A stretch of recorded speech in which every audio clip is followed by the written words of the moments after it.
Hello and welcome students to our YouTube channel Kalyani Education. In the series of chemical properties of metal, today we will discuss what happens when metal react with water, and after the discussion we will practice MCQs. The chapter and the topic lies in Science NCERT book of class 10th. Topic is metal and non-metal. This is our video's part 3rd. Let's start the video. What happens when metal reacts with water? Concept समझते हैं. Reaction of metals with water. Metals react with water and produce a metal oxide and a hydrogen gas. Metal oxides that are soluble in water dissolve it into further form of metal hydroxide. So whenever metal come in contact with the water, that converted into metal oxide and hydrogen gas, metal oxide then came in contact with water and it converted into metal hydroxide. But all metals do not react with water. This is also true. Question: if you want to frame a model answer, then what happens when metal react with water? Metals form respective metal hydroxide and hydrogen gas when they react with water. So in one line we can say that whenever metal come in contact with water, it converted into metal hydroxide and hydrogen gas. Most of the metals do not react with water. Like कौन कौन सी metals हैं जो react नहीं करती हैं water के साथ? Lead, copper, silver, gold. However alkali metals react vigorously with water. जबकि जो एल्केलाई मेटल्स हैं वो बहुत तेजी से विगोरसली वाटर के साथ कांटेक्ट करती हैं. एल्केलाई मेटल्स क्या होते हैं? पीरियोडिक टेबल के ग्रुप 1 में लिथियम, सोडियम, पोटेशियम करके ये जो आप देख पा रहे हैं स्क्रीन पे मेटल्स, ये सारी की सारी एल्केलाई मेटल्स हैं.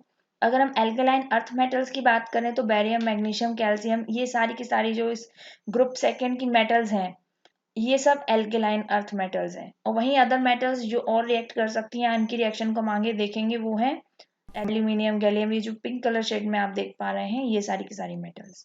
सो now we will cover reaction of sodium metal with water. So क्या होता है जब सोडियम मेटल का रिएक्शन होता है वाटर के साथ? Sodium metal forms sodium hydroxide and liberates hydrogen gas along with lot of heat and energy when reacting with water. So whenever sodium come in contact with water, it converted into sodium hydroxide and liberates hydrogen gas और hydrogen gas बनती है. ये reaction बहुत ही ज़्यादा violent होती है, बहुत तेजी से होती है, ब्लास्ट हो जाते हैं और एक्सोथर्मिक होती है, इसीलिए एनर्जी का बहुत ज़्यादा निकलना होता है इसमें से. अब इसका एक क्वेश्चन देख लेते हैं. Sodium plus water that in converted into sodium hydroxide, hydrogen and heat energy. Two molecules of sodium and two molecules of water, then it converted into, and the product will be sodium hydroxide and hydrogen gas, heat and energy. You can see the picture. Whenever we dip sodium or potassium inside the water, this kind of blast can be occur. So please careful. Reaction of potassium metal with water. So potassium metal forms potassium hydroxide and liberates hydrogen gas along with lot of heat and reacting with water. Reaction is so violent and exothermic as sodium. Two molecules of potassium, two molecules of water, then it converted into sodium hydroxide, hydrogen gas and heat and energy will reveal. Note, metal like potassium, sodium react violently with cold water. ये जो metals हैं वो violently reaction करती हैं cold water के साथ.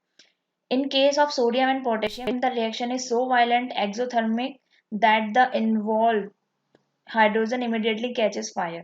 इतनी violent होती है कि जो हाइड्रोजन गैस है वो तुरंत ही रिवील होते ही आग पकड़ लेती है. ओके, अगर आपको ये वीडियो समझ में आ रहा है तो please subscribe the channel and press the bell icon and share this video. Reaction of calcium metal with water. अब हम देखेंगे कैल्शियम मेटल की रिएक्शन वाटर के साथ. कैल्शियम जो एक अर्थ एल्केलाई मेटल है. Calcium forms calcium hydroxide along with the hydrogen gas and heat when it reacts with the water. तो सारी की सारी मेटल जब पानी के साथ वाटर के साथ रिएक्शन करेंगी तो वो कैल्शियम हाइड्रोक्साइड ही बनाएंगी. ओके, बट कुछ वायलेंट होंगी, कुछ कम विगोरसली होंगी, कुछ वाटर के साथ रिएक्शन ही नहीं करेंगी, कुछ ऐसी मेटल्स होंगी. तो बस हम वही देख रहे हैं.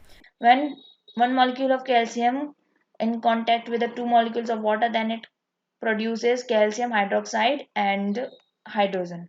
The calcium metals sink in water and after an hour so bubbles of hydrogen are evident stuck on the surface of the metal. इसमें बोला गया है कि जब हमने कैल्शियम मेटल को पानी में डिप किया, देन कुछ देर बाद बहुत सारे बबल्स हाइड्रोजन गैस के निकलते हैं और वो सारे के सारे उस कैल्शियम के चारों तरफ जाके स्टक हो जाते हैं, चिपक जाते हैं, अब जिसकी वजह से फर्दर प्रोसेस जो है वो रुक जाती है। Reaction of magnesium with water, magnesium metal reacts with water slowly and form magnesium hydroxide and hydrogen gas.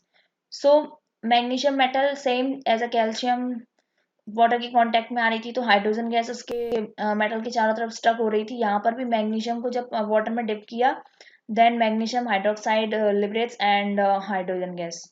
ठीक है, तो ये हाइड्रोजन गैस इस मेटल के देख पा रहे हैं, यहाँ बहुत सारा बबल है इस वाले में, देखिए बहुत सारे बबल्स एकदम से, जैसे ही हम मैग्नीशियम को वाटर में डालते हैं तो ऐसा होगा। फिर इसके बाद जब मैग्नीशियम, थोड़ी देर बाद वो बबल्स उसके सरफेस पे स्टक होने लगेंगे, और जब ये पूरी तरीके से स्टक हो जाएंगे तो जो प्रोसेस है वो रुक जाएगी, क्योंकि जो मेटल है वो वाटर के कांटेक्ट में नहीं आ पाएगी। Both calcium and magnesium are heavier than water but still float over it. यहाँ पूछा गया है कि कैल्शियम एंड मैग्नीशियम दोनों ही हैवी होती हैं वाटर से, लेकिन फिर भी ये उसके ऊपर फ्लोट क्यों करती रहती हैं। So answer will be both calcium and magnesium float over water surface because hydrogen gas is involved when these metal reacts with water। तो जैसे ही इनकी रिएक्शन होती है वाटर के साथ, तो हाइड्रोजन गैस इनकी सरफेस पे स्टक कर जाती है। It is in the form of bubble which is stuck on the metal surface, therefore they float over it। और जिसकी वजह से ये क्या है, वाटर की सरफेस पर फ्लोटिंग करने लगती हैं। However, the reaction soon stopped because the magnesium hydroxide formed is almost insoluble in water and forms a barrier on the magnesium preventing further reaction। वही मैंने बताया था, फर्दर रिएक्शन को रोकने के लिए एक बैरियर का काम करता है जो हाइड्रोजन है, जो मेटल की सरफेस पे स्टक हो गया है। Reaction of aluminum metal with water, reaction of aluminum metal with cold water is too slow to come to notice। Aluminium की वाटर के साथ रिएक्शन इतनी स्लो होती है कि हम इसको जल्दी से नोटिस नहीं कर सकते, but when steam is passed over aluminium metal, aluminium oxide and hydrogen gas are produces। और जब हम इसके ऊपर से एक स्टीम पास करवाते हैं तो क्या बनता है, aluminium oxide and hydrogen gas. Okay, so aluminium, two molecules of aluminium when come into contact with the three molecules of water, then it will produce aluminium oxide and hydrogen gas, but the process will be very slow। As a same reaction of zinc metal with water, zinc metal produces zinc oxide hydrogen gas when steam is passed over it। Okay, and zinc does not react with the cold water। cold water के साथ aluminium और जो zinc है वो बहुत कम reaction करती हैं या नहीं करती हैं, लेकिन जो स्टीम अगर इनके ऊपर से पास की जाती है तो शायद थोड़ी बहुत प्रोसेस हो, और जिसकी वजह से ऑक्साइड मेटल के ऑक्साइड्स बनेंगे एंड हाइड्रोजन गैस लिबरेट होगी। Reaction of iron with water, iron की रिएक्शन क्या होगी वाटर के साथ, reaction of iron with water, cold water is a very slow. अगर हम कोल्ड वाटर के साथ रिएक्शन करवाते हैं then it will be very slow and come into notice after a long time, और एक बहुत समय बाद नोटिस में आएगी। Iron form rust iron oxide when react with moisture present in atmosphere. Iron जो है वो किस फॉर्म में ऑक्साइड बनाती है, रस्ट। आपने जो उसका जो कोरोजन होता है, जो उसके ऊपर ब्राउन रेडिश ब्राउन कलर का जो लेयर बन जाता है वो रस्ट होता है। और when it reacts with the moisture, ये कब बनता है, जब ये मॉइस्चर के कांटेक्ट में आती है जो कि एटमोस्फेयर में अवेलेबल है।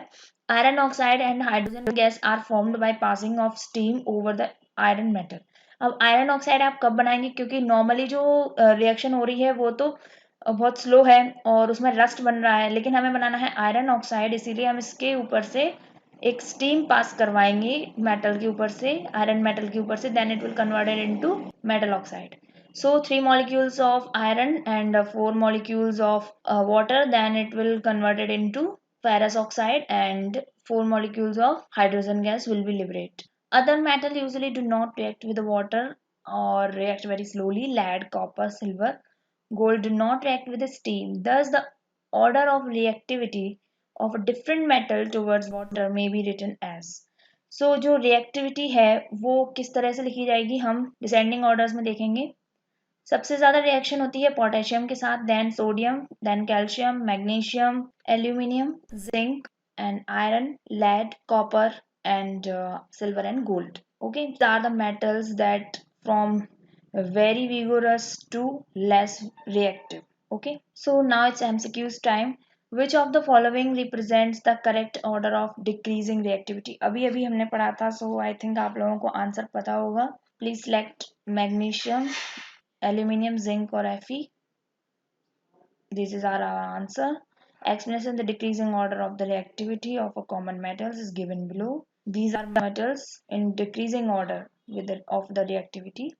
Metals that react quickly, strongly with water and acids are called.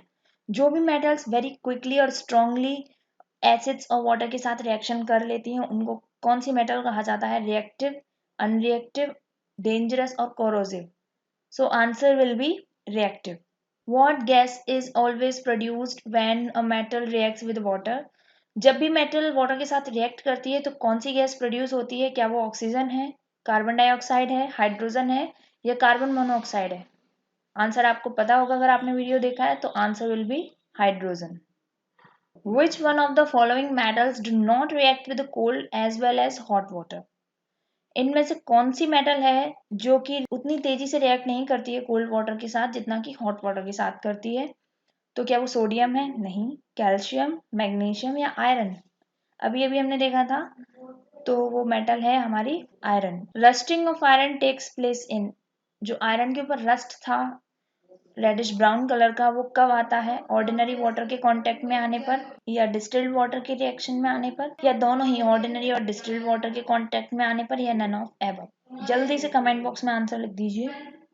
Answer is both, ordinary and distilled water. Which of the following oxide of iron would be obtained on prolonged reaction with the iron with steam? तो iron की steam के साथ जब हमने reaction करवाई थी तो उसमें से क्या मिला था हमें?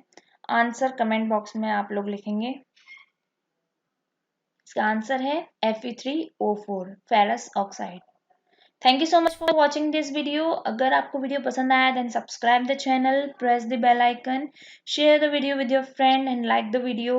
Comment section is always yours. Any doubt if you have, you can ask us. Thank you so much.